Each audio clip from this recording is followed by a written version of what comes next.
कुछ लोग हिंदू धर्म को मानते हैं, कुछ लोग सिख धर्म को मानते हैं, कुछ इस्लाम को मानते हैं। आखिर बार बार आप हिंदू धर्म को टारगेट क्यों करते हैं? मैंने किसी धर्म का नाम नहीं लिया, किसी वर्ग का विशेष नाम नहीं लिया, ये शब्द आपका है। अभी आपने कहा कि 97% लोगों के ऊपर राज करना चाहते हैं 3%, तो 97% के ऊपर अपनी धार्मिक वृत्तियों को थोपने वाले वो कौन लोग हैं? वो 3% कौन लोग हैं? खोजिए, आप खोजिए इसे। अयोध्या में राम मंदिर की जो प्राण प्रतिष्ठा होने वाली है, हाँ जी, क्या आप उस प्राण प्रतिष्ठा में आप शामिल होंगे? अयोध्या जाएंगे? वहाँ तो बुलाया जाए, जो जिसको बुलाया जा रहा हो जाएगा। आपको नहीं बुलाया है? आप आमंत्रण दिलवाइए, विचार करेंगे। विचार करेंगे या जाएंगे सर? ना, अभी जो आमंत्रण आया ना, हम कैसे नहीं जाएंगे। सर एक तरह जिस तरह से मायावती जी ने जिस तरह से एक बड़ा फैसला लिया है और अपने भतीजों को उत्तराधिकारी घोषित किया है, हाँ, तो जो सक्रिय राजनीति से मायावती अपने आप को दूरी बना रही है, इसको कैसे देखते हैं आप? क्या वजह है मायावती को सक्रिय राजनीति से दूरी बनाने? इसका उत्तर तो बेहतर हमारे ख्याल में सुश्री बहन मायावती दे पाएंगे। आप काफी करीब रहे हैं मायावती जी के, काफी करीब रहे मैं हैं था, जी। लेकिन चूंकि बहन जी तो वही कर रही जो उनके साथ हुआ था।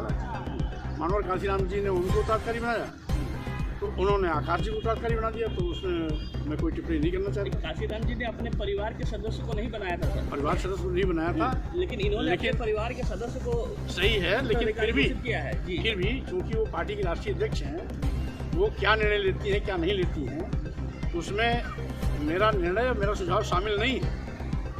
इसलिए जैसे आप वैसे मैं।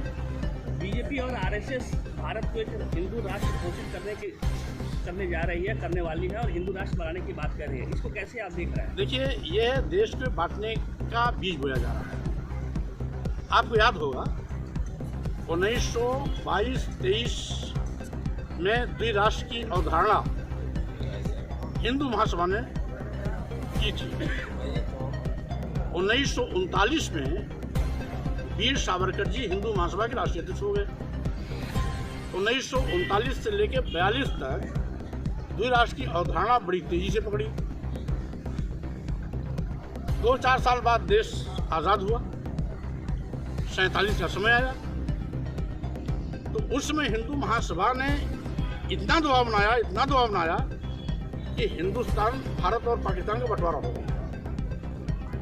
वो बंटवारे के लिए जिन्ना जिम्मेदार नहीं थे, हिंदू महासभा जिम्मेदार थी, क्योंकि जिन्ना कभी भी अलग राष्ट्र की मांग नहीं किया। ये तो मजबूरी की परिस्थिति हिंदू महासभा ने पैदा की, जिसके नाते उनको पाकिस्तान में जाना पड़ा और पाकिस्तान लेना पड़ा। आप पक्षधर हैं क्या? हिंदू राष्ट्र घोषित करने के पक्षधर हैं? देखिए, भारत एक संप्रभु राष्ट्र है। इस भारत संप्रभु राष्ट्र बनाने के लिए हमारे देश के हजारों लाखों लोगों ने अपना बलिदान दिया, त्याग किया, जेल की यातनाएं सही, लंबे अरसे तक संघर्ष किया। राष्ट्रपिता महात्मा गांधी, सुभाष चंद्र बोस के नेतृत्व में एक लंबा आंदोलन चला, तब जाकर के इस अवसर आया है।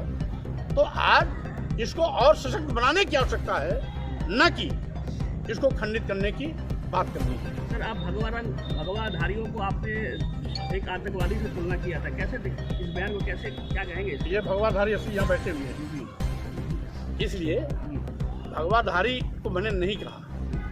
वो भगवाधारी जो भगवा के वेश में आतंकवादी भाषा बोलते हैं, वो आतंकवादी हैं। भगवा रंग वाले तो हमारे यहाँ ही बैठे हुए हैं, हमारे भंते लोग भगवाधारी हैं। इसलिए भगवा का सम्मान है, लेकिन भगवा के वेश में जो आतंकवादी भाषा बोलते हैं, कौन वो लोग? जो स्वामी प्रसाद मौर्य का सर कलम करने की बात करते हैं, तो वो लोग हैं जो स्वामी प्रसाद मौर्य को गोली मारने की बात करते हैं, जो स्वामी प्रसाद मौर्य का सर कलम करने के लिए तलवार खरीद के हवा में लहराते हैं, जो स्वामी प्रसाद मौर्य की जीभ काटने की बात करते हैं, जो स्वामी प्रसाद मौर्य का हाथ और कान ना काटने की बात करते हैं, जो स्वामी प्रसाद मौर्य के लिए 51 करोड़ रुपए देने की घोषणा करते हैं, ऐसे आतंकवादियों को हमने आतंकवादी कहा था, आज भी कह रहा हूँ। सर, तो आप हिंदू के बाद मुसलमान या ईसाई पर क्यों नहीं कटाक्ष करते हैं? आपको ये नहीं मालूम होना चाहिए कि आपको मालूम होना चाहिए कि मैं भी हिंदू धर्म में ही पैदा हुआ, इसलिए अपने जिस घर में मुझको अपमानित किया जाएगा मैं अपमान की पीड़ा को सार्वजनिक रूप से कहूँगा। अब आप अपने को क्या मानते हैं, हिंदू या कोई अन्य धर्म से? अभी मैं भारतीय हूँ, इसलिए आप बात हिंदू की नहीं है, हमारे यहाँ की जो संस्कृति है, हिंदू मुस्लिम सिख ईसाई सब हैं आपस में भाई भाई, हम तो सभी धर्मों का सम्मान करते हैं, लेकिन आप किस आज धर्म मैं से हैं? भारतीय हूँ। सर आपके सर एक आचार्य क्या है सर? धर्म क्या है? मानवता।